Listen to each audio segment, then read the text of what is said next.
ನಮಸ್ಕಾರ. ದಾನುಶ್ರೀ ಭಕ್ತಿ ಚಾನೆಲ್ಗೆ ಸ್ವಾಗತ. ದಯವಿಟ್ಟು ಲೈಕ್ ಮಾಡಿ, ಸಬ್ಸ್ಕ್ರೈಬ್ ಮಾಡಿ ಮತ್ತು ಬೆಲ್ ಐಕಾನ್ ಒತ್ತಿ ನಮ್ಮ ಚಾನೆಲ್ಗೆ ಬೆಂಬಲ ನೀಡಿ.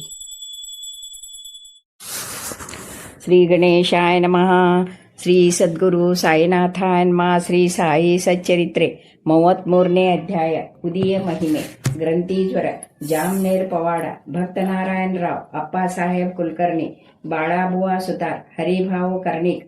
ಮಹಾಯೋಗಿಗಳ ದಯಾಪೂರಿತ ದೃಷ್ಟಿಯು ನಮ್ಮ ಪಾಪಗಳನ್ನು ಹೋಗಲಾಡಿಸಿ ನಮ್ಮನ್ನು ಪುನೀತರನ್ನಾಗಿ ಮಾಡುತ್ತದೆ. ಅವರೊಡನೆ ಆಡುವ ಸಾಮಾನ್ಯ ಸಂಭಾಷಣೆಯು ನಮಗೆ ಸದುಪದೇಶವಾಗಿ ಶಾಶ್ವತವಾದ ಆನಂದವು ದೊರಕುವಂತಾಗುತ್ತದೆ. ಅವರಲ್ಲಿ ನಮ್ಮದು ನಿಮ್ಮದು ಎಂಬ ತಾರತಮ್ಯ ಇರುವುದಿಲ್ಲ. ಅವರ ಋಣವನ್ನು ನಾವು ಜನ್ಮಾಂತರಗಳಿಂದಲೂ ತೀರಿಸಲಾಗುವುದಿಲ್ಲ. ಉದಿಯ ಮಹಿಮೆ. ಬಾಬಾ ಅವರು ಸರ್ವರಿಂದಲೂ ದಕ್ಷಿಣೆಯನ್ನು ಪಡೆದು ಅದನ್ನು ದಾನ ಧರ್ಮಗಳಿಗೆ ಉಪಯೋಗಿಸಿ ಉಳಿದ ಹಣದಲ್ಲಿ ಕಟ್ಟಿಗೆ ತೆಗೆದುಕೊಳ್ಳುತ್ತಿದ್ದರೆಂಬುದನ್ನು ಆಗಲೇ ತಿಳಿಸಿದ್ದೇವೆ. ಕಾಷ್ಟವನ್ನು ಅಗ್ನಿಕುಂಡ ದುನಿದಲ್ಲಿ ಹಾಕಿ ಅದನ್ನು ಅನವರತವೂ ಬಾಬಾ ಉರಿಸುತ್ತಿದ್ದರು. ಈ ದುನಿಯ ಬೂದಿಯೇ ಉದಿ. ಭಕ್ತರು ಶಿರಡಿ ಬಿಟ್ಟು ಹೊರಡುವಾಗ ಬಾಬಾ ಇದನ್ನು ಅವರಿಗೆ ಕೊಡುತ್ತಿದ್ದರು. ಬಾಬಾ ಅವರು ಈ ಉದಿಯಿಂದ ಏನನ್ನು ಸೂಚಿಸುತ್ತಾರೆ ಎಂಬುದನ್ನು ಈಗ ಪರ್ಯಾಯಲೋಚಿಸೋಣ. ಇದರಿಂದ ಈ ಪ್ರಪಂಚದಲ್ಲಿ ಎಲ್ಲವೂ ಬೂದಿಯಂತೆ ನಶ್ವರವಾದುದು ಎಂದು ಬಾಬಾ ತಿಳಿಸಿರುತ್ತಾರೆ. ಎಂದಾದರೊಮ್ಮೆ ಪಂಚೇಂದ್ರಿಯನ್ನೊಳಗೊಂಡ ಈ ದೇಹವು ಭೋಗಾಪೇಕ್ಷೆಗಳ ನಂತರ ನೆಲಕುರುಳಿ ಬೂದಿಯಾಗುವುದು ಖಂಡಿತ. ಇದನ್ನು ಜ್ಞಾಪಿಸಲೋಸುಗವೇ ಬಾಬಾ ಅವರು ಉದಿ ಹಂಚುತ್ತಿದ್ದರು. ಬ್ರಹ್ಮನೊಬ್ಬನೇ ನಿತ್ಯನು.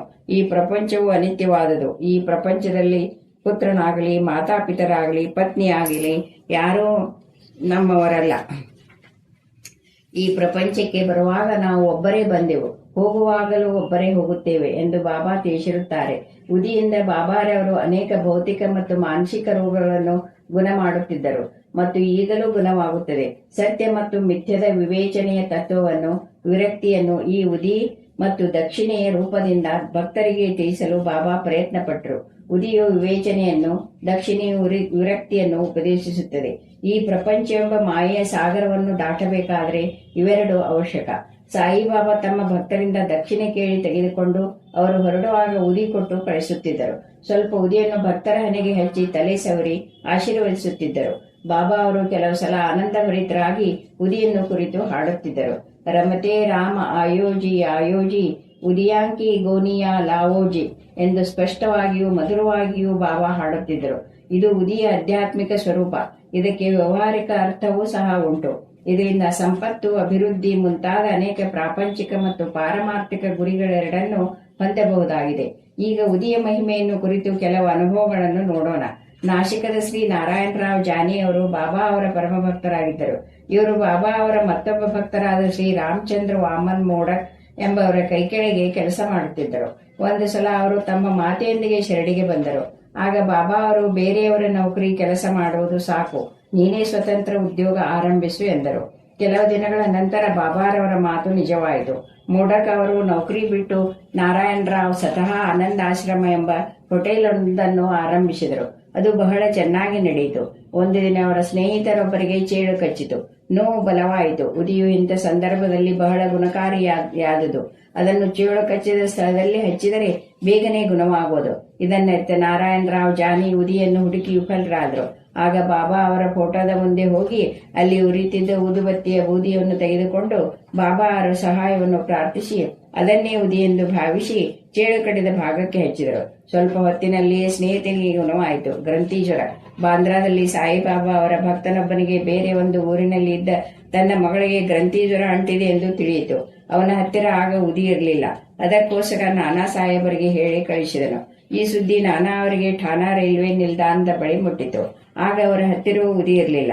ಅವರು ಸ್ವಲ್ಪ ಮಣ್ಣನ್ನು ತೆಗೆದುಕೊಂಡು ಬಾಬಾ ಅವರನ್ನು ಧ್ಯಾನಿಸಿ ತಮ್ಮ ಪತ್ನಿಯ ಹಣೆಗೆ ಹಚ್ಚಿ ಅದನ್ನೇ ತನ್ನ ಸ್ನೇಹಿತರಿಗೆ ಕೊಟ್ಟರು. ಅವರು ಇದನ್ನು ತೆಗೆದುಕೊಂಡು ತನ್ನ ಮಗಳ ಮನೆಗೆ ಹೋಗಿ ನೋಡಲು ನಾನಾ ಸಾಹೇಬರು ಠಾಣಾ ರೈಲ್ವೆ ನಿಲ್ದಾಣದಲ್ಲಿ ಬಾಬಾ ಅವರ ಸಹಾಯವನ್ನು ಅಪೇಕ್ಷಿಸಿ ಪ್ರಾರ್ಥನೆ ಮಾಡಿದ್ದಾಗಿನಿಂದ ಮಗಳಿಗೆ ಗುಣ ಬರುತ್ತಿದ್ದುದನ್ನು ನೋಡಿ ಆನಂದ ಪರವಶರಾದರು. ಜಾಮ್ನೇರ್ ಪವಾಡ. ಶಿರಡಿಯಿಂದ 100 ಮೈಲಿ ದೂರದಲ್ಲಿದ್ದ ಖಾಂದೇಶ್ ಜಿಲ್ಲೆಯ ಜಾಮ್ನೇರ್ನಲ್ಲಿ ಸುಮಾರು 1904-5ರಲ್ಲಿ ಶ್ರೀ ನಾನಾ ಸಾಹೇಬ್ ಚಾಂದೋರ್ಕರ್ ಮಾಮಲೆದಾರರಾಗಿದ್ದರು. ಅಲ್ಲಿ ಅವರ ಮಗಳಾದ ಮೈನಾ ತಾಯಿ ಪ್ರಸವ ವೇದನೆಯಿಂದ ಪರಿಸ್ಥಿತಿ ಹದಗೆಟ್ಟು 4-5 ದಿನಗಳಿಂದ ನರಳುತ್ತಿದ್ದಳು. ನಾನಾ ಅವಳಿಗೆ ಅನೇಕ ಔಷಧ ಕೊಡಿಸಿದರೂ ಗುಣವಾಗಲಿಲ್ಲ. ಆಗ ಬಾಬಾ ಅವರನ್ನು ಧ್ಯಾನಿಸಿ ಅವರ ಸಹಾಯ ಬೇಡಿದರು. ಆಗ ಶಿರಡಿಯಲ್ಲಿ ಬಾಪುಗಿರ್ ಬುವಾ ಎಂಬ ಗೋಸಾವಿ ಖಾನ್ ದೇಶಕ್ಕೆ ಹೊರಡಲು ಸಿದ್ಧರಾಗಿದ್ದರು. ಆಗ ಬಾಬಾರವರು ಅವರನ್ನು ಕರೆದು ದಾರಿಯಲ್ಲಿ ಜಾಮ್ನೇರಿಗೆ ಹೋಗಿ ಅಲ್ಲಿ ವಿಶ್ರಮಿಸಿ ಉದಿಯನ್ನು ಮತ್ತು ಆರತಿಯನ್ನು ನಾನಾ ಸಾಹೇಬರಿಗೆ ಕೊಡು ಎಂದರು. ಬಾಪುಗಿರ್ ಬುವಾ ತಮ್ಮ ಹತ್ತಿರ ಕೇವಲ 2 ರೂಪಾಯಿಗಳಿದ್ದು ಜಳಗಾಂವ್ ತನಕ ಮಾತ್ರ ಪ್ರಯಾಣ ಬೆಳೆಸಬಹುದೆಂದು ಅಲ್ಲಿಂದ 30 ಮೈಲಿಗಳಿರುವ ಜಾಮ್ನೇರಿಗೆ ಹೋಗಲು ಸಾಧ್ಯವಿಲ್ಲವೆಂದು ತಿಳಿಸಿದರು. ಅದಕ್ಕೆ ಬಾಬಾ ಹೆದರಬೇಡ, ಎಲ್ಲವೂ ಸರಿ ಹೋಗುತ್ತದೆ ಎಂದರು. ಆಗ ಬಾಬಾ ಅವರು ಶ್ಯಾಮನ ಅವರನ್ನು ಕರೆದು ಬೇಗ ಆರತಿ ಬರೆಯುವಂತೆ ಹೇಳಿ ಮಾಧವ್ ಆಡ್ಕರ್ ಬರೆದಿರುವ ಪ್ರಸಿದ್ಧ ಆರತಿ ಅದರ ಪ್ರತಿಯನ್ನು ಉದಿಯೊಡನೆ ಅವರ ಕೈಗಿತ್ತು ನಾನಾ ಸಾಹೇಬರಿಗೆ ಕೊಡಲು ಹೇಳಿದರು. ಬಾಬಾ ಅವರ ಮಾತಿನಲ್ಲಿ ಪೂರ್ಣ ನಂಬಿಕೆಯಿಟ್ಟು ಬಾಪುಗೀರ್ ಅವರು ಜಳಗಾಂವಕ್ಕೆ ರಾತ್ರಿ 2 ಗಂಟೆಗೆ ಬಂದರು. ಆಗ ಅವರ ಹತ್ತಿರ 2 ಆನೆಗಳ ಮಾತ್ರ ಇದ್ದವು. ಅಷ್ಟು ಹೊತ್ತಿಗೆ ಸರಿಯಾಗಿ ಬಾಪುಗೀರ್ ಬುವಾ ಎಂಬುವರಾರು ಎಂದು ಕೇಳುತ್ತಾ ಒಬ್ಬ ಶಿಪಾಯಿ ಬಂದನು. ಆಗ ಬಾಪ್ಗಿರ್ ಅವರು ಅವನ ಕಡೆಗೆ ಹೋಗಿ ತಾವೇ ಬಾಪ್ಗಿರ್ರೆಂದು ಹೇಳಿಕೊಂಡರು. ಆಗ ಅವನು ತಾನು ನಾನಾ ಸಾಹೇಬರಿಂದ ಕಳಿಸಲ್ಪಟ್ಟಿರುವೆನೆಂದು ಹೇಳಿ ಗೋಸಾವಿಯನ್ನು ಕರೆದುಕೊಂಡು ಹೋಗಿ ಸುಂದರವಾದ ಕುದುರೆಗಳನ್ನು ಕಟ್ಟಿದ ಟಾಂಗಾದಲ್ಲಿ ಕೂರಿಸಿಕೊಂಡು ಹೊರಟನು. ಟಾಂಗಾ ಜೋರಾಗಿ ಸಾಗಿತು. ಬೆಳಗ್ಗೆ ಮುಂಜಾನೆ ಅವರು ಒಂದು ಹಳ್ಳದ ಹತ್ತಿರ ಬಂದರು. ಶಿಪಾಯಿ ಕುದುರೆಗಳಿಗೆ ನೀರು ಕುಡಿಸಲು ಅವುಗಳನ್ನು ಬಿಚ್ಚಿ ಹಳ್ಳಕ್ಕೆ ಒಯ್ದನು. ನಂತರ ತಾನು ತಂದಿದ್ದ ಬುತ್ತಿಯನ್ನು ಬಿಚ್ಚಿ ಬಾಪುಗೀರ್ ಅವರಿಗೆ ಕೊಟ್ಟು ಊಟ ಮಾಡಲು ಹೇಳಿದನು. ಅವನ ಗಡ್ಡ, ಮೀಸೆ, ಉಡುಪುಗಳನ್ನು ನೋಡಿ ಅವನು ಮಹಮ್ಮದೀಯನೆಂದು ಗೋಸಾಯಿ ಭಾವಿಸಿ ಅನುಮಾನಿಸಲು ಅವನು ತಾನು ಹಿಂದೂ ಎಂದು ನಾನಾ ಅವರೇ ಆಹಾರವನ್ನು ಕಳಿಸಿದ್ದರೆಂದು ಹೇಳಿದನು. ನಂತರ ಇಬ್ಬರು ಉಪಹಾರ ಮಾಡಿ ಪುನಃ ಹೊರಟರು. ಸೂರ್ಯೋದಯಕ್ಕೆ ಜಾಮ್ನೇರ್ ಮುಟ್ಟಿದರು. ಆಗ ಬಾಪುಗೀರ್ ಮೂತ್ರ ವಿಸರ್ಜನೆಗೆ ಹೋದರು. ಅವರು ಪುನಃ ಬರುವಷ್ಟರಲ್ಲಿ ಟಾಂಗಾ ಅಥವಾ ಶಿಪಾಯಿ ಯಾರೂ ಕಾಣಲಿಲ್ಲ.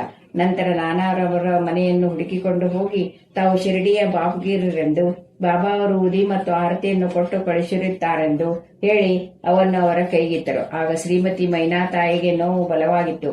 ಕೂಡಲೇ ಉದಿಯನ್ನು ನೀರಿನಲ್ಲಿ ಹಾಕಿ ಅವಳಿಗೆ ಕುಡಿಯಲು ಕೊಟ್ಟು ಆರತಿ ಹಾಡಿದರು. ಬಾಬಾ ಅವರ ಸಹಾಯ ಬಹಳ ಸಮಯೋಚಿತವಾಗಿದೆ ಎಂದುಕೊಂಡರು. ಸ್ವಲ್ಪ ಹೊತ್ತಿನಲ್ಲಿಯೇ ಮೈನಾ ತಾಯಿಗೆ ನಿರ್ವಿಘ್ನ ಪ್ರಸೂತಿಯಾಯಿತು. ನಂತರ ಗೋಸಾಯಿ ನಾನಾ ಸಾಹೇಬರನ್ನು ಕುರಿತು ನೀವು ಸಿಪಾಯಿ ಮತ್ತು ಟಾಂಗಾ ಕಳಿಸಿದ್ದಕ್ಕೆ ನನ್ನ ಅಭಿನಂದನೆಗಳು ಎಂದರು. ಆಗ ನಾನಾ ಅಚ್ಚರಿಗೊಂಡು ಶಿರಡಿಯಿಂದ ಯಾರೂ ಬರುವುದು ನನಗೆ ತಿಳಿದಿರಲಿಲ್ಲ, ನಾನು ಯಾರನ್ನೂ ಕಳುಹಿಸಿರಲಿಲ್ಲ ಎಂದರು. ಇದು ಎಂತಹ ಪವಾಡ! ಭಕ್ತ ನಾರಾಯಣರಾವ್ ಅವರಿಗೆ ತಮ್ಮ ಜೀವಿತ ಕಾಲದಲ್ಲಿ 2 ಸಾರಿ ಬಾಬಾ ಅವರ ದರ್ಶನ ಪಡೆಯುವ ಸುಯೋಗ ಲಭಿಸಿತು. 1918ರಲ್ಲಿ ಬಾಬಾ ಅವರ ಸಮಾಧಿಯಾದ ನಂತರ 3 ವರ್ಷದ ಮೇಲೆ ಅವರು ಪುನಃ ಶಿರಡಿಗೆ ಬರಲು ಪ್ರಯತ್ನ ಪಟ್ಟರು, ಸಾಧ್ಯವಾಗಲಿಲ್ಲ. ಬಾಬಾ ಅವರ ಮಹಾ ಸಮಾಧಿಯಾದ 1 ವರ್ಷದೊಳಗೆ ನಾರಾಯಣರಾವ್ ಅಸ್ವಸ್ಥರಾಗಿ ಹಾಸಿಗೆ ಹಿಡಿದರು. ಅನೇಕ ಔಷಧಿಗಳನ್ನು ತೆಗೆದುಕೊಂಡರೂ ಗುಣವಾಗಲಿಲ್ಲ. ಆಗ ಒಂದು ದಿನ ರಾತ್ರಿ ಬಾಬಾ ಅವರು ಅವರ ಸ್ವಪ್ನದಲ್ಲಿ ಕಾಣಿಸಿಕೊಂಡು ಚಿಂತೆಯನ್ನು ಬಿಡು, ನಾಳೆಯಿಂದಲೇ ಗುಣವಾಗುತ್ತದೆ, ಇನ್ನೊಂದು ವಾರದಲ್ಲಿ ನೀನು ಎದ್ದು ಕುಳಿತುಕೊಳ್ಳಲು ಸಮರ್ಥನಾಗುವೆ ಎಂದರು.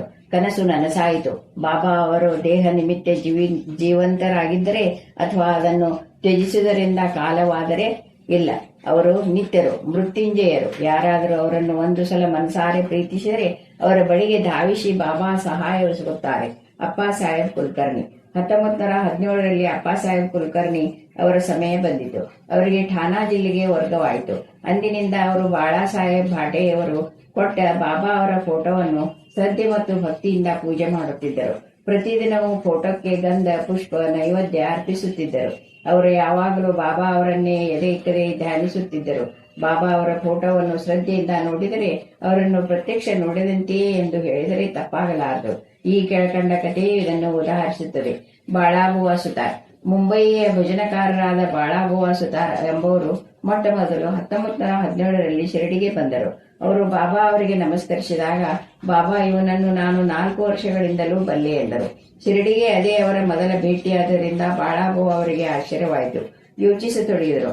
ಅನಂತರ 4 ವರ್ಷಗಳ ಹಿಂದೆ ಸಾಯಿಬಾಬಾ ಅವರ ಫೋಟೋಕ್ಕೆ ನಮಸ್ಕರಿಸಿದ್ದು ಜ್ಞಾಪಕಕ್ಕೆ ಬಂದಿತು. ಆಗ ಅವರಿಗೆ ಬಾಬಾ ಅವರ ಮಾತುಗಳ ಅರ್ಥವಾಯಿತು. ಆಗ ಅವರು ಸಂತರು ಎಂತಜ್ಞಾನಿಗಳು, ಸರ್ವಾಂತರ್ಯಾಮಿಗಳು, ಅವರಿಗೆ ತಮ್ಮ ಭಕ್ತರ ಮೇಲೆ ಎಷ್ಟು ಪ್ರೀತಿ. ನಾನು ಬಾಬಾ ಅವರ ಫೋಟೋಕ್ಕೆ ನಮಸ್ಕರಿಸಿದ್ದೆ. ಶ್ರದ್ಧೆ ಭಕ್ತಿಯಿಂದ ಫೋಟೋ ನೋಡಿದರೆ ಅವರನ್ನು ಸ್ವತಃ ನೋಡಿದಂತೆ ಎಂದು ಮನುಷ್ಯನಲ್ಲಿ ಅಂದುಕೊಂಡರು. ಈಗ ಮತ್ತೆ ಅಪ್ಪಾ ಸಾಹೇಬ್ ಕುಲಕರ್ಣಿ ಅವರ ಕತೆ.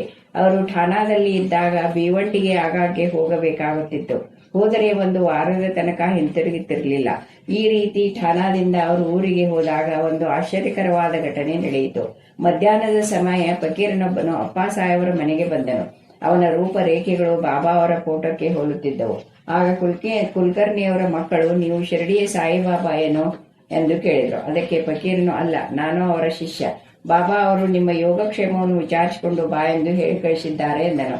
ನಂತರ ದಕ್ಷಿಣೆ ಕೇಳಿದನು. ಶ್ರೀಮತಿ ಕುಲಕರ್ಣಿ ಅವರು ಅವನಿಗೆ 1 ರೂಪಾಯಿ ಕೊಟ್ಟರು. ಆಗ ಅವನು ಅವರಿಗೆ ಒಂದು ಉದಿ ಪೊಟ್ಟಣವನ್ನು ಕೊಟ್ಟು, ಪ್ರತಿದಿನವೂ ಬಾಬಾ ಅವರ ಫೋಟೋದ ಮುಂದಿಟ್ಟು ಇದನ್ನೇ ಪೂಜೆ ಮಾಡು ಎಂದು ಹೇಳಿ ಹೊರಟು ಹೋದನು. ಅಪ್ಪ ಸಾಹೇಬರ ಕುದುರೆಗೆ ಬಹಳ ಕಾಯಿಲೆ ಆಗಿದ್ದುದರಿಂದ ಅವರು ಭಿವಂಡಿಯಿಂದ ಕೆಲಸಕ್ಕಾಗಿ ಮುಂದೆ ಪ್ರಯಾಣ ಮಾಡಲಾಗಲಿಲ್ಲ. ಆದ್ದರಿಂದ ಅವರು ಮನೆಗೆ ಹಿಂತಿರುಗುವುದು ಪತ್ನಿಯಿಂದ ಫಕೀರನ ವಿಷಯವೆಲ್ಲವೂ ತಿಳಿಯಿತು. ಅವರ ಹೆಂಡತಿ ಫಕೀರನಿಗೆ 1 ರೂಪಾಯಿ ದಕ್ಷಿಣೆ ಕೊಟ್ಟಿರುವುದನ್ನು ತಿಳಿಸಿದಳು. ಆಗ ಅಪ್ಪ, ನಾನಿದ್ದರೆ 10 ರೂಪಾಯಿಗಳಿಗಿಂತ ಕಡಿಮೆ ದಕ್ಷಿಣೆ ಕೊಡುತ್ತಿರಲಿಲ್ಲ ಎಂದರು. ಕೂಡಲೇ ಆಹಾರವನ್ನು ಕೂಡ ತೆಗೆದುಕೊಳ್ಳದೆ ಫಕೀರನನ್ನು ಹುಡುಕಲು ಹೊರಟರು. ಅವನು ಸಿಗಲಿಲ್ಲ. ಬರೀ ಹೊಟ್ಟೆಯಲ್ಲಿ ಪರಮಾತ್ಮನ ಅನ್ವೇಷಣೆ ಮಾಡಬಾರದೆಂದು ಬಾಬಾ ಹೇಳಿದ್ದನ್ನು ಅವರು ಸ್ಮರಿಸಿಕೊಂಡರು. ಕಾರಣ, ಊಟವಾದ ನಂತರ ಕುಲಕರ್ಣಿಯವರು ವ್ಯವಹಾರಕ್ಕೋಸ್ಕರ ತಮ್ಮ ಸ್ನೇಹಿತ ಚಿತ್ರೆಯವರೊಡನೆ ಹೊರಟರು. ಆಗ ಫಕೀರನೊಬ್ಬನು ಇವರ ಹತ್ತಿರ ಬಂದನು. ಅವನು ಬಾಬಾ ಅವರನ್ನೇ ಹೋಲುತ್ತಿದ್ದನು. ಅವನು ಇವರ ಹತ್ತಿರ ಬಂದು ದಕ್ಷಿಣೆಗೋಸ್ಕರ ಕೈ ಚಾಚಿದನು. ಕುಲಕರ್ಣಿಯವರು 1 ರೂಪಾಯಿ ಕೊಟ್ಟರು. ಪುನಃ ಕೇಳಿದನು. 2 ರೂಪಾಯಿ ಕೊಟ್ಟರು. ಅವನಿಗಿನ್ನೂ ಬೇಕಾಗಿದ್ದಿತ್ತು. ಆದ್ದರಿಂದ ಮತ್ತೆ ಮತ್ತೆ ಕೈ ಚಾಚುತ್ತಲೇ ಇದ್ದನು. ಆಗ ಚಿತ್ರೆಯವರಿಂದ 3 ರೂಪಾಯಿ ಸಾಲ ಪಡೆದು ಕೊಟ್ಟರು.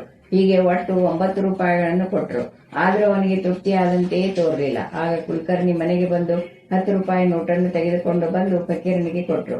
ಫಕೀರನು ಆ 10 ರೂಪಾಯಿ ನೋಟನ್ನು ತೆಗೆದುಕೊಂಡು ಮೊದಲವರು ಕೊಟ್ಟ 9 ರೂಪಾಯಿಗಳನ್ನು ಮರಳಿ ಕೊಟ್ಟು ಹೊರಟು ಹೋದನು.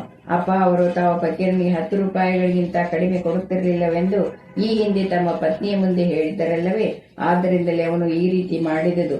ಇಲ್ಲಿ 9 ಅಂಕಿಯು ಅರ್ಥಗರ್ಭಿತವಾಗಿದೆ. ಇದು ನವರಸಗಳ ಭಕ್ತಿಗಳ ಪ್ರತೀಕ.